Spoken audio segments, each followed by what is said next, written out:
Hello and welcome to Bangladesh Feminist Oral History Project, brought to you by the Bangladesh Feminist Archives. I'm Tanvir Anoy, an academic, author, archivist, and activist, and I'm deeply honored to be in a conversation today with a visionary voice of feminist resistance, justice, and indigenous organizing in Bangladesh. Today's guest is Muktasree Chakma Saathi, a feminist activist, rights defender, journalist, and researcher whose work over the past 2 decades has centered on indigenous rights, gender justice, and cross-movement solidarity. Born in a cross-cultural family and grounded in a Chittagong Hill Tracts, she is the founder and the executive director of SPaRC, Supporting People and Rebuilding Communities, an indigenous women-led organization that challenges structural discrimination and builds capacity across communities. Shati has worked nationally and internationally across 4 continents, advocating for locally led decolonial development rooted in feminist and indigenous knowledge. From the Shahbagh movement to justice for Kalpana Chakma, from international human rights spaces, grassroots organizing, her journey speaks to the power of lived experience, intergenerational resilience, and refusal. She is also an award-winning journalist, a former fellow of the UN OHCHR, Acumen Academy, and Swedish Institute, and currently works with Australia's Collaboration for Impact. She has served as a bureau member of South Asians for Human Rights SAHR and has been on the Civil Society Advisory Group of UN Women Bangladesh. In this conversation, we explore her story, her politics, and movements that have shaped and been shaped by her. So, Shati, let's begin with your story. What shaped your early political and feminist consciousness? How did growing up in a cross cultural household in the Hill Tracts shape the path you have taken today?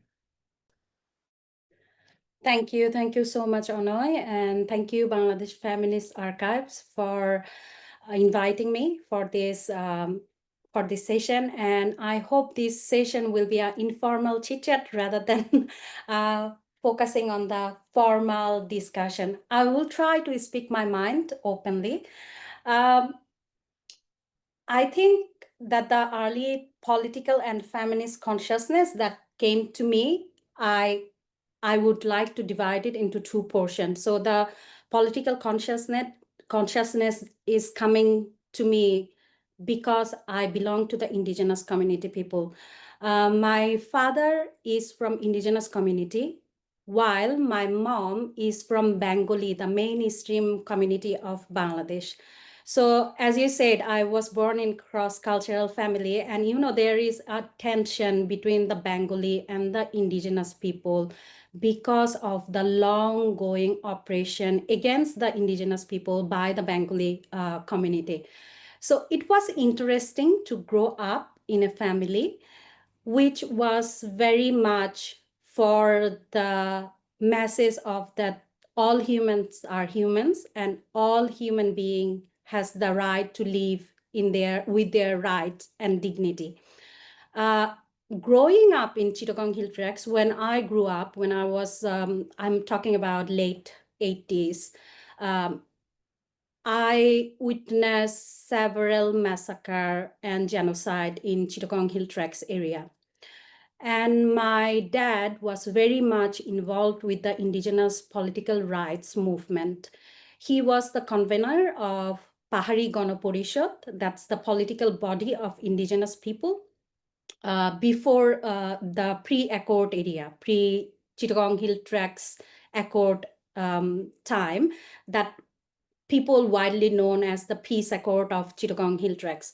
So my political consciousness comes from the oppression that I saw in my community that was going on. And it's from the little thing to the big thing. So it can be just being bullied by the Bengali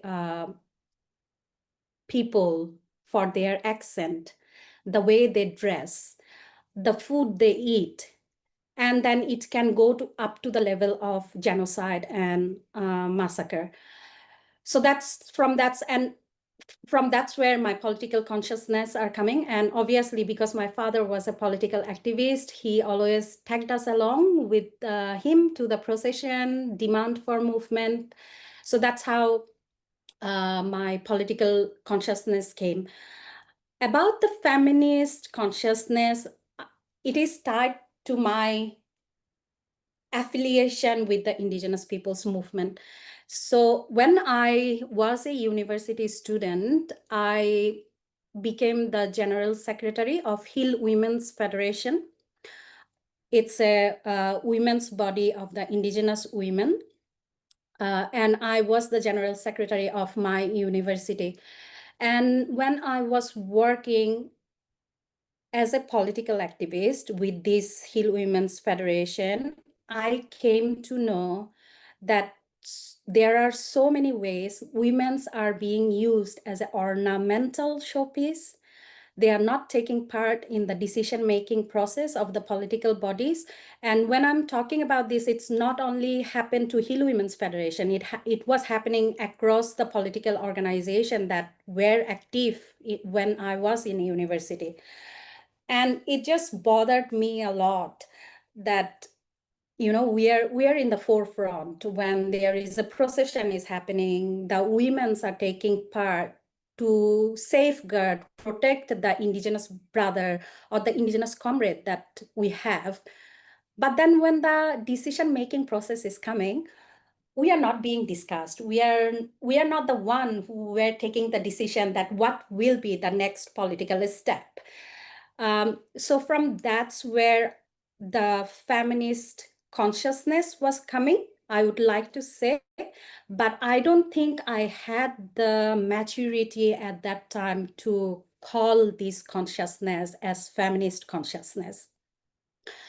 I became more feminist, more used to the feminist world, and what I'm thinking in my mind, that is actually related to the feminist ideology when I had the opportunity to attend a month-long course of Sangat, a feminist network. And that was a month-long training that I attended with, and I had the privilege and opportunity to learn directly from the South Asian feminist leader, international feminist leader over this 1 month. And I came to know that, oh, okay, in my childhood, when dad says this, that bothered me.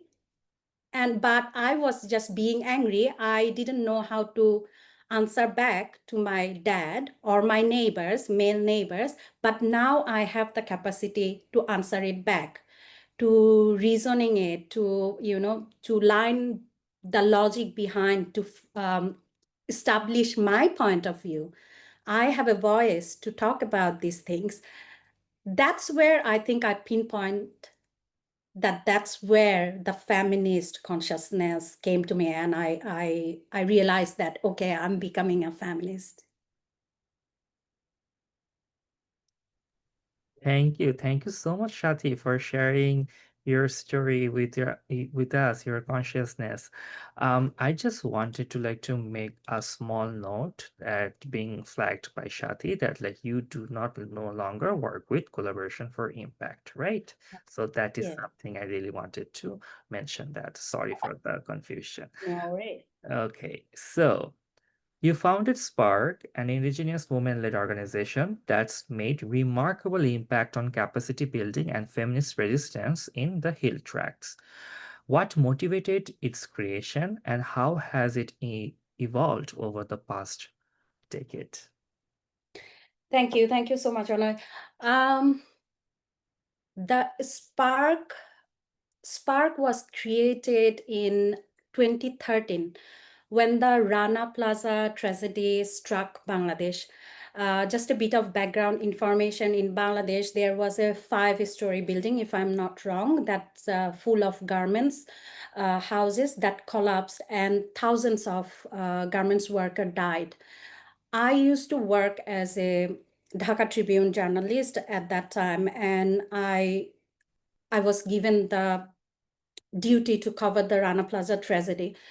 And when I went there to cover this incident, I saw many garments worker who has been suffering and who needed help. So few of my friends sat together and we decided that we will call for fund from the public. And one of the biggest factor of this decision was among those garments factory workers who were affected, killed or injured, many of them were from the indigenous community as well. And when the support was being sent there, we saw that they are falling out of the loop. So the Bengali garments worker was getting the support, but for the language barrier or because they don't know how to process, where to approach, many of the indigenous garments workers were not getting the support that they needed. So that's how we started fund collection, and we supported the indigenous garments workers that were affected there. But we didn't only limit our support to the indigenous garment worker. We also supported Bengali garments workers who were pregnant or who were the wife of the deceased garments worker. So that's one part of the story. The other part of the story is when I was a Swedish alumni and I went to Sweden, one of my fellow friends was from Afghanistan. And during one of our session, his name is Mustafa. So during one of our session, there was a news came in that in Afghanistan, in his neighborhood, it was bombed. Obviously, all of us were very worried because it was Mustafa's neighborhood and Mustafa's family and kids were still in that area. So we asked Mustafa, and Mustafa said that I'm not worried. If they are alive, they will contact me. If they are not alive, I will just keep continuing my work so that it doesn't happen or the risk is minimized. That really hit me a lot because when I got selected as the Swedish Alumni Fellow, I was like, oh, I must be doing everything right. And, I'm the indigenous voice. I'm the young connectors of future. I was very proud and naive in a sense. And then I realized that what Mustafa is doing, I'm doing nothing. I'm holding procession, organizing procession in the capital, the safest city in Bangladesh, maybe in a way I can say, if I compare to Chittagong Hill Tracts area. And then I'm thinking that, I became a leader. That really hit me. So when I went back, I talked to my editor, Jafar Sovanpai, and said that I really want to go back and work more closely with my people, my community. So, and then the Rana Plaza tragedy happened. So it's a combination of several incidents in my life that motivated me to found SPaRC. But one thing I really want to also clarify that SPaRC was founded with two other co-founders. And one is Riton Chakma, the other is Bishakha Tonchonga. And all of us were in Chittagong Hill Tracts at the same time. And throughout the discussion, we also came to understand that there is not a single organization in Chittagong Hill Tracts, I'm talking about 2013, that is not politically affiliated or not an NGO, but rather gives the indigenous youth platform to talk about what they think needs to be talked about. So that's how SPaRC has been created. Thank you so much. Do you want to like expand on like what you folks do or like whatever like you want to like to make it sure like it feels relevant to your like work? Do you want to? Sure. Yeah. So when we first established, SPaRC was indigenous youth organization. But later with the times, I think within 2 years, 2015, we started calling ourselves Indigenous Feminist Organization. And that's a huge step for us. It was, and it is still, because in Chittagong Hill Tracts area. I mean, it's true for the whole country, but specifically in the Chittagong Hill Tracts area, there are many women rights organizations who are doing wonderful work. Their political ideology is very much feminist. They are doing all the feminist work, but they don't call themselves a feminist organization. They call themselves a women rights organization. And we very decisively and consciously, we stood up for identifying ourselves as Indigenous feminist organization. Now, when we are calling us Indigenous feminist, we are yet trying to understand what the Indigenous feminism, the definition would be. We are still exploring, because we also realized throughout our journey that what the South Asian feminists are calling feminism, what the Bengali feminists are calling that Bengali feminism, it might not work entirely for us. So we are still exploring, but we are very sure that we are Indigenous feminist organization. We basically can categorize our work to, I would say, 4 categories. So one is storytelling. And through storytelling, we want to bust the myth and misinformation that are very much available and prevalent in Bengali communities, in the Bangladesh atmosphere. So that is one thing. And the second thing we do is research. Because in our experience also, we saw that there are many researches on the Indigenous peoples, on the Indigenous life, livelihood, and everything, but they were done by the Bengali researchers. And at some point, it looks like that, that the entire research may be very much relevant to our life, but there will be certain paragraphs that we as an Indigenous researcher, when we read it, we see that he or she completely missed the Indigenous nuances that we have in our community. And also, couple of times we also saw that the researchers are doing research in a very Bengali colonialized way, which is doing more harm than documenting what the Indigenous people's practice are. So we started doing researches with the Indigenous community researcher. We have enumerator, we have trained data collector and the surveyor who are telling their story from their own community. And there is a significant change that we are trying to make, that because we are a sufferer, we are also trying to make that the Chakma community people are not going to tell the story of Mro community people. If we are telling the story of Mro community people, it should be told by their community people. So that is another thing. The third thing we do is, of course, building the capacity for the research and the storytelling component. I said there some sort of capacity you need to build in our Indigenous youth. So that's one thing we do through workshop, seminar, and trainings. The last segment that we do, that making a bridge between the Indigenous community youths and the other rights activists they are working throughout Bangladesh or in the South Asian area, so that they can come to a middle space and they can talk about what's the similarity, what's the misunderstanding, what's the misinformation, or even sometimes what's the disrespect that we hold against each other and how we can overcome it.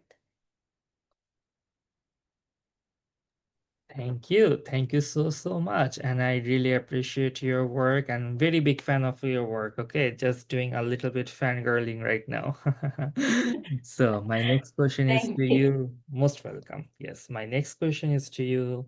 Is that from Kalpana Chakma's disappearance to Longadu, Bilaiteri, and the Indigenous Women Manifesto? You have stood at the heart of some of the most important justice movements in the Chittagong Hill Tracts area. How do you understand indigenous feminism in Bangladesh, and what does movement memory mean to you? That's a very big, loaded question. Uh,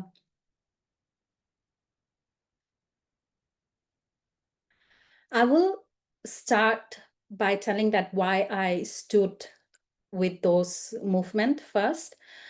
And for me, the personal connection is very important. I can't get involved to a movement if I'm not feeling personally connected, or if I can't relate it with my life.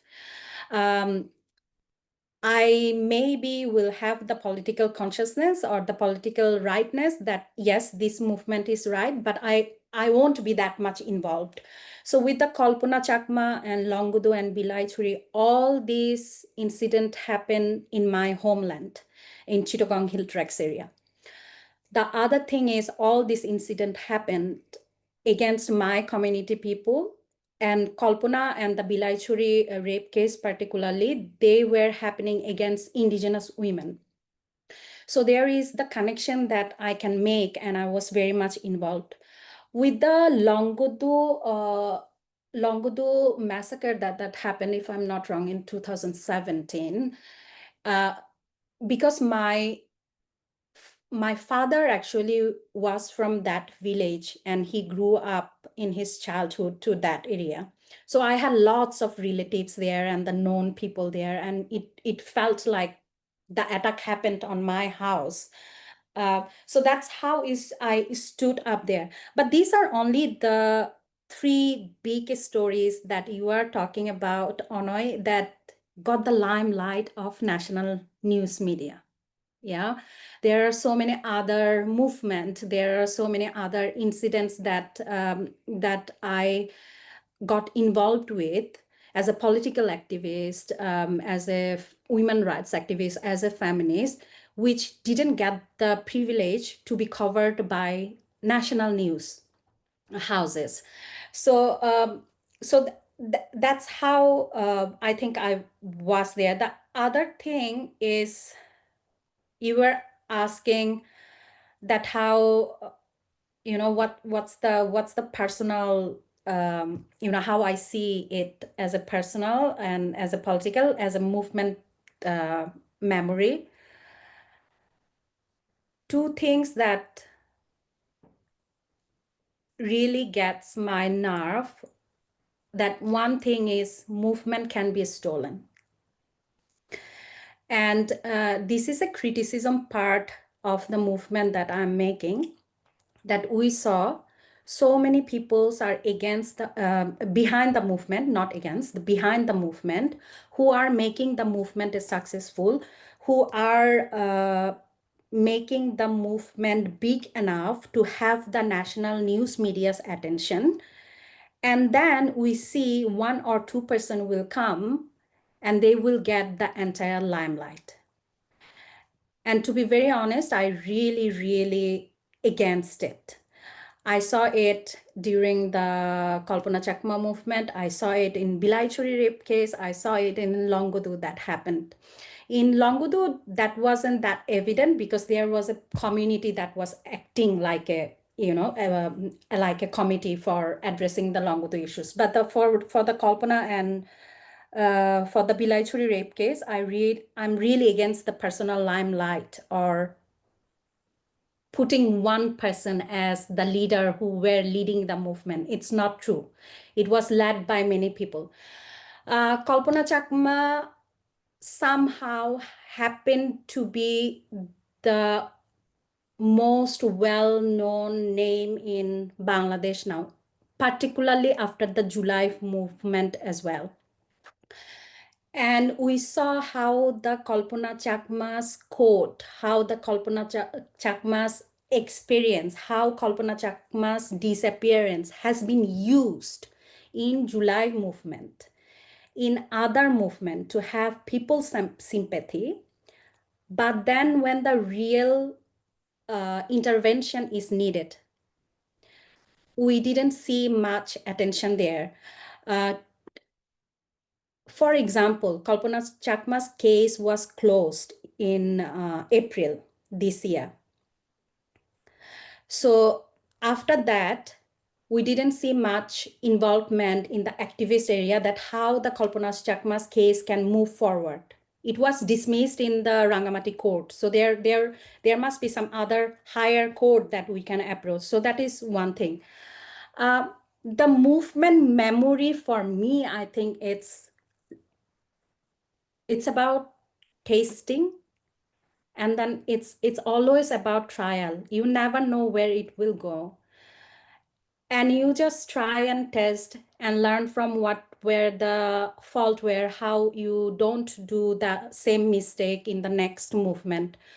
It's also about lots of skill, time, and energy involved in organizing a community, which inspiration, which motivation, aspirations were systematically broken by the state. So that would be my movement memory, and it is tiring at times, but it is at times it's also very rewarding when you see that the next generation peoples are coming in and taking the fight, moving forward.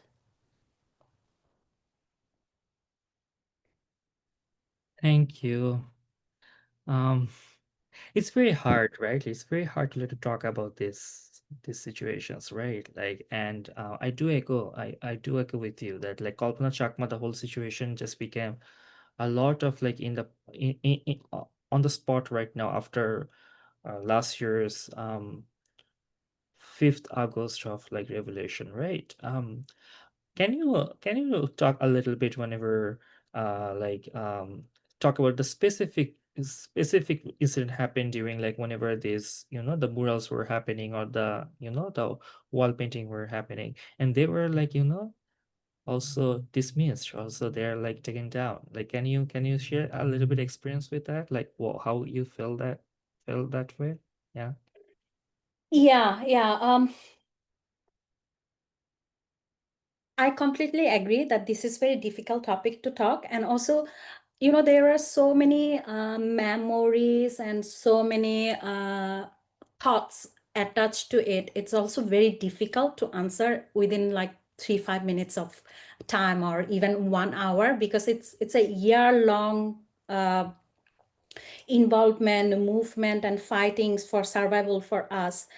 And regarding this particular Kalpana Chakma and July and the 5th August, the whole Bangladesh say that on 5th August they got a new Bangladesh.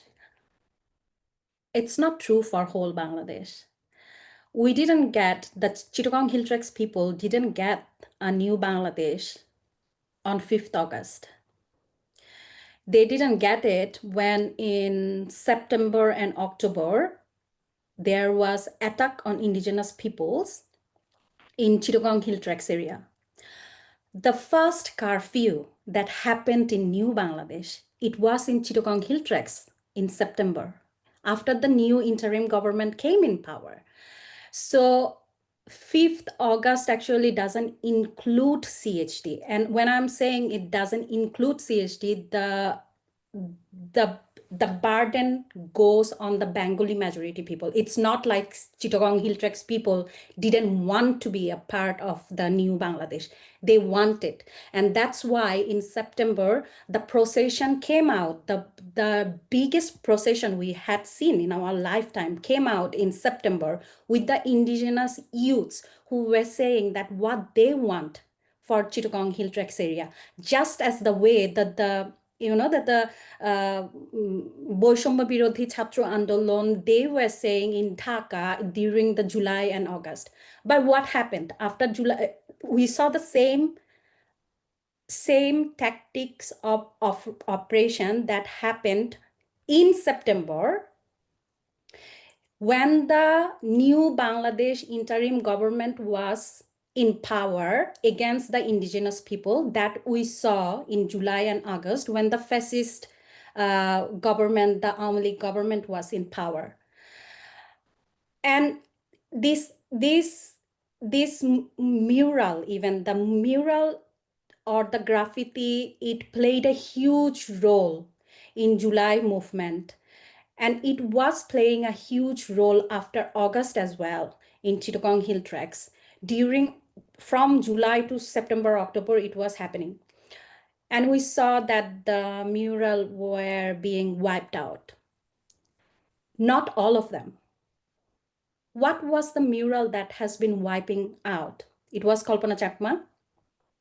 It was about Indigenous people's recognition as Indigenous people.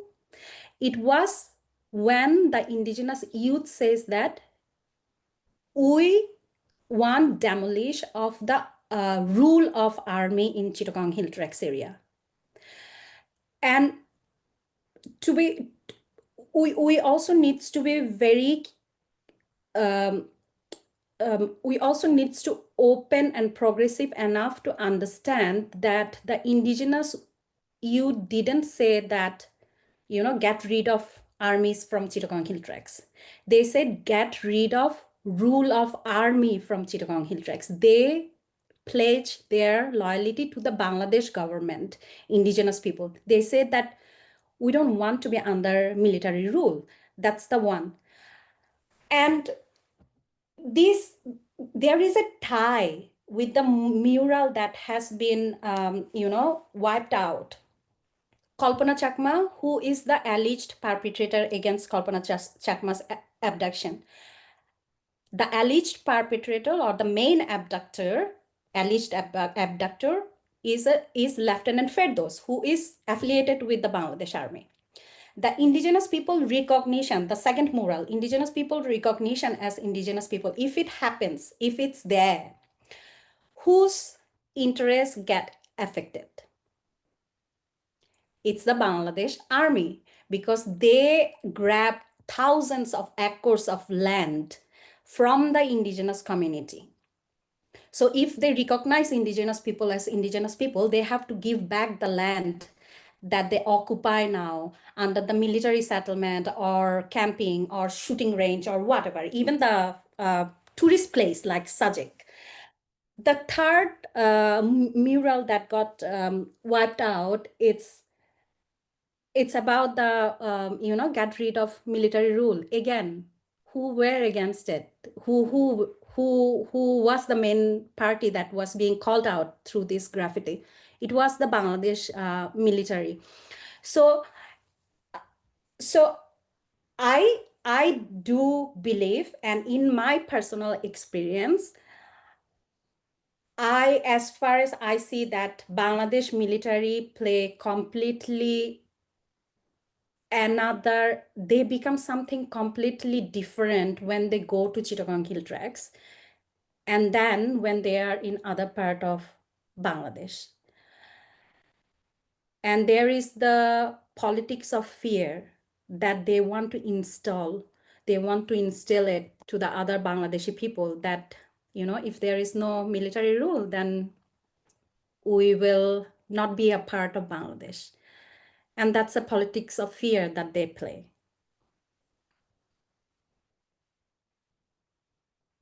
Thank you. Thank you so much. I'm just like I'm taking so many breaks because I'm so moved by your work, and as well the information you're sharing with us. So it's very concerning, right? And still you folks are like surviving and like fighting for that oppression within your own country. That's very, very sad, right? So absolutely respect all of you working together to let you make it sure that like you are you folks all are doing your best to like to ensure that like your rights are being heard, right? So Thank you. thank you so much for your work, Shati. So my next question for you is that you have worked with global platforms like UNOHCHR, Sangat, and IWDA, and also acted as a media voice for indigenous and marginalized communities. What are some of the opportunities and challenges you have experienced when representing local struggles on global stages? And how do you resist extractive or tokenizing dynamics? The biggest opportunity to work with the international organization is learning how the international organizations are working. What are the tools and mechanisms that they are using for the change in policy, for advocacy. The other opportunity or the learnings of working with the international organization is building the network. So you get to know lots of valuable connection that you can reach out to, which maybe one would never have if they are working on the local or national areas. It also gives you a platform to draw their attention to the local knowledge that an individual have for working in the local areas. The biggest struggle I think that I faced is how to translate the local problem and experience to the international language. Because there are certain cultural language barriers that needs to be faced when we are dealing with the when we are telling our story in the indigenous in the international platforms. Also, international platforms are all about data. Yeah. So how you present your data is also very important. Like if I say only 10 people, 10 indigenous women were suffered from or were subjected of violence against women, it won't give much impression to the international body.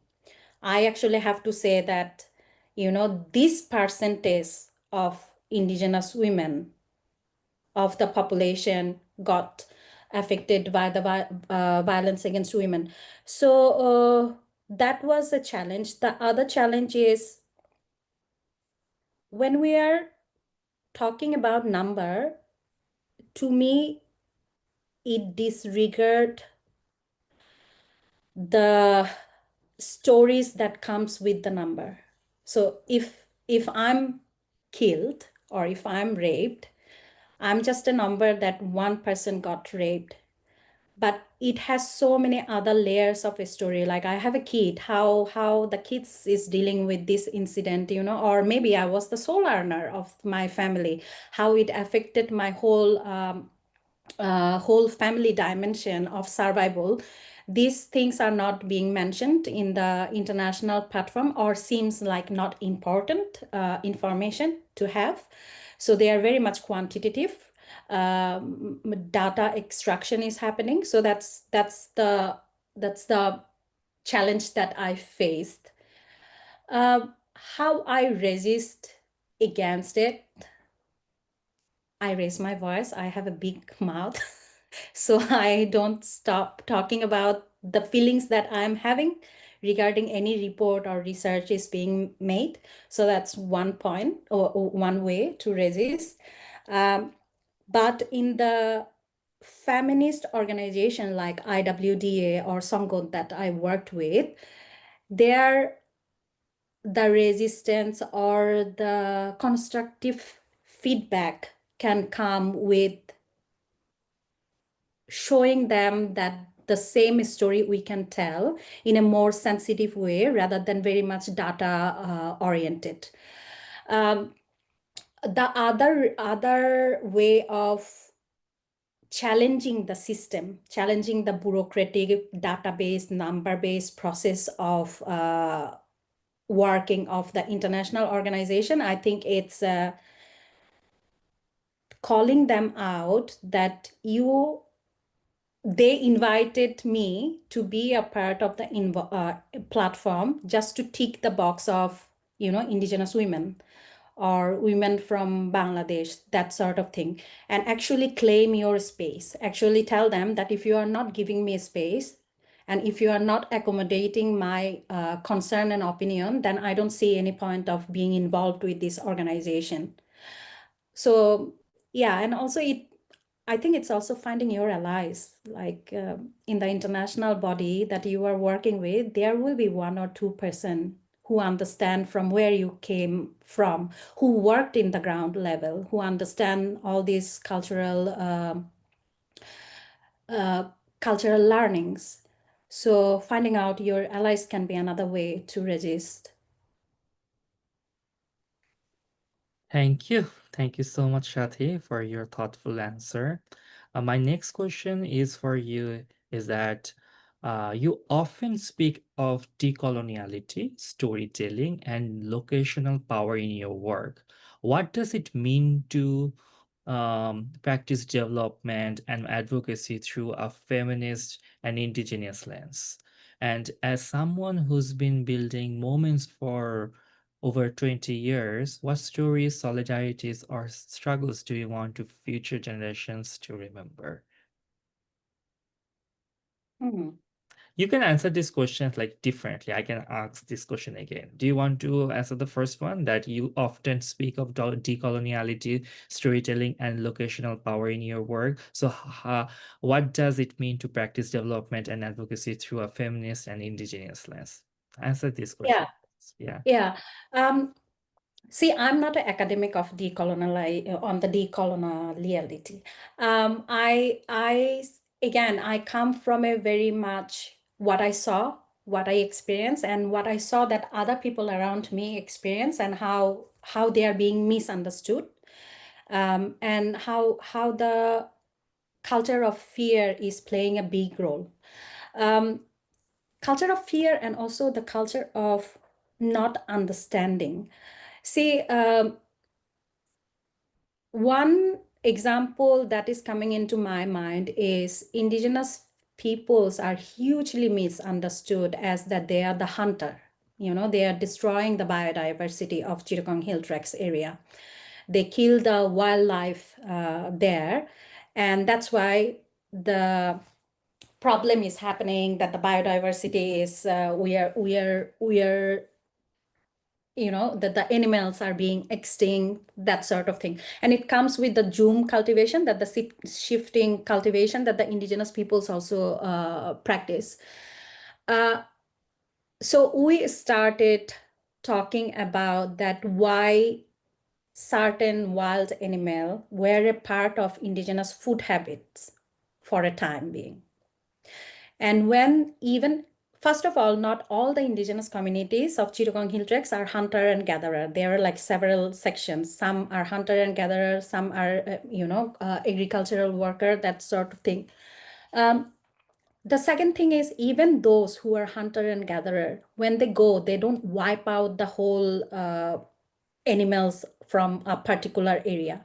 There is practice, like I remember when I was very young, if we were sent to collect the eggs of a certain bird or a wild chicken, we were always taught that from the first egg that you see, you never collect them. You go to the second or the third one, so that those eggs can be hatched and they can have their life. And there are certain indigenous practices that are being used and that are coming from the indigenous knowledge, because their whole livelihood is very much dependent on the mother earth. So most of the time when the indigenous peoples are practicing shifting cultivation, they know how much land or how much forest they can burn, and how these ashes will help the land to be more fertile. So that's a locational knowledge, that's a indigenous knowledge that is coming from a particular area, from a particular community who practice this shifting cultivation. That has never been, these messages or these knowledges has never been shared with the mainstream community, because every time there was a researcher who is doing research on, shifting cultivation, Zoom cultivation, he comes with a very preconceived notion of whatever indigenous peoples are doing, it's a savage practice. It's not civilized enough. They pray to the tree or the sun or the water. That's not a civilized practice. So all these notions are very much coming from a colonized view of point. And at the same time, it also comes from a Bengali Islamized point of view as well. So in Islam religion, because the Allah is the creator, yeah, and nothing else can be put in the same space. But whereas for the indigenous people, we also think that the water is a creator, the sun is a creator, the mother earth is a creator. So when we are saying these things or practicing these things, or we are talking about our way of looking at the world, it's often get clashed with the Bengali mainstream people's belief and faith. And that's where we are trying to put the story out in a way that shows that it's just the different way of belief. It doesn't mean that somebody is challenging, your faith. It merely means that they are practicing their faith and we should leave them alone to do what they want to practice. The feminist and indigenous lands part, Tanvir, I will say that it's a complicated lens, because feminism could be interpreted as a personal practice, yeah. But when it comes to the indigenous feminism, we look at feminism as a collective practice. So it's not only about the individual women's right, it's also about the indigenous community's rights from where this individual indigenous woman is coming from. And it's also related to her identity, her knowledge. One particular example could be that in feminism, you should have the right to marry whoever you want. Yeah, you should have the right to choose your partner. But it became a huge topic of debate in indigenous community because it is a threat to indigenous identity, especially when the indigenous women are getting married to someone who, as soon as you get married to him, he wipes your religion, he change your name, he change your religion, he change your food habit and everything. So basically you are rooted out from your identity, and then you are given a new identity because you practice this feminist right that you should choose your partner. So from that's why I'm saying that indigenous and feminist lens, it could be a tricky part. It's not black and white. And if you might also can connect that in the very beginning I was saying that we are still exploring what the indigenous feminist will look like. Yeah. Thank you, Shati. And the second part of the question, let me ask you that. And I think that would be, sort of the last question, but I will come for your last remarks. But as someone, you have been building movements for over the 20 years. So what stories, solidarities, or struggles do you want future generations to remember? Does it has to be a particular case or just? Oh my, it's your feminist oral history interview. Whatever you say, no worries. It's up to you. I think I I I won't preach for a particular story, but something that I really hold close to my movement and my political journey is Kalpana Chakma. And when I'm talking about to remember Kalpana Chakma, it's not only know her name, it's not only knowing her story of disappearance, it's also knowing that how he led her life, how he contributed for her community, and at the same time how she was very, very vocal about the indigenous women's right. So merely knowing a name, admiring Kalpana Chakma, I think it's not enough unless you embraced her good practices to your life. So that is one thing. The other thing I would like to share with the audience, it's not about a particular case, but it's also to understand that there are many friends in Bengali communities who stand up for the indigenous people's right, who will fight for indigenous people's right. So, and who will give their everything to support us, to protect us, and to tell our story in bigger platform where maybe we can't reach.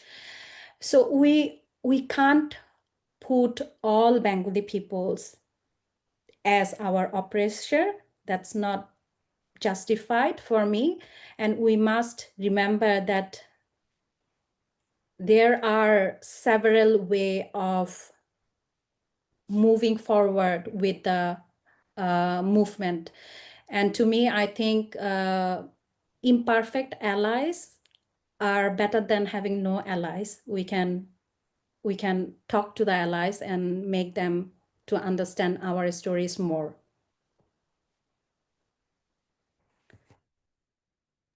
Anything else do you want to add? Any last words?